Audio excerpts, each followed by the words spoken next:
বন্ধুরা welcome to my channel. এখন কথা বলবো ইডেনে ডুবলো কেকেআর। আবারও সেই জঘন্য বোলিং সঙ্গে দুই হাস্যকর রান আউট।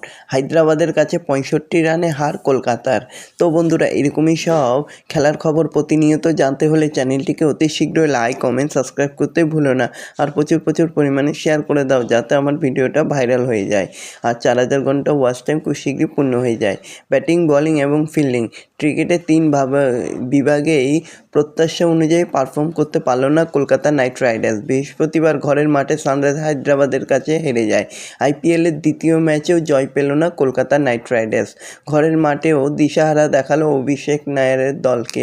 কেকেআরের জঘন্য ক্রিকেটকে সুযোগকে কাজে লাগিয়ে 65 রানে ম্যাচ জিতে নিল সানরাইজ হায়দ্রাবাদ। প্রথমে ব্যাট করে ঈশান কিষানরা করেন 8 উইকেটে 226। জবাবে আজিঙ্ক্য রাহানের দল করল 16 ওভারে 161। ঘরের মাঠে 20 ওভারেও ব্যাট করতে পারলেন না রাহানেরা। তো বন্ধুরা এরকমই সব খেলার খবর প্রতিনিয়ত জানতে হলে চ্যানেলটিকে অতি শীঘ্র লাইক কমেন্ট সাবস্ক্রাইব করতে ভুলো না।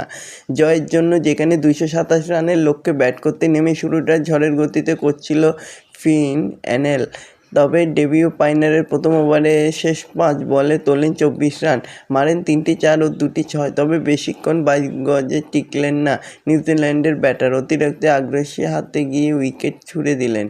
করলেন 7 বলে 28 রান, মোট 4টি 4 এবং 2টি 6 মারেন তিনি।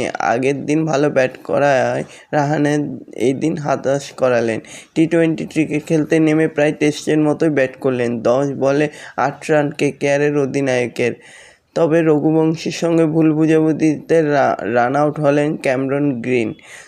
তো বন্ধুরা এরকমই সব খেলার খবর জানতে হলে চ্যানেলটিকে অতি শীঘ্রই লাইক কমেন্ট সাবস্ক্রাইব করতে ভুলো না। তো বন্ধুরা যেখানে 74 রানে 3 উইকেট পড়ার পর রঘুবংশীর সঙ্গে কেকেআরের ইনিংসে হাল ধরার চেষ্টা করলেন সহ অধিনায়ক রিঙ্কু সিংহ, কিন্তু নিজের দোষে রান আউট হলেন রঘুবংশী। 2টি রান আউট হাস্যকর। রঘুবংশী করলেন 29 বলে 52, মারলেন 6টি 4 ও 2টি 6। দলকে আরও চাপে ফেলে দিলেন অনুকূল রায়।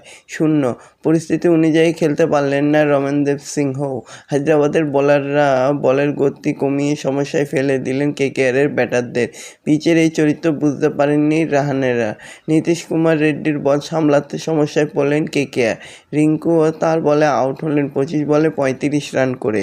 তো বন্ধুরা খেলার খবর জানতে হলে চ্যানেলটিকে সাবস্ক্রাইব করুন।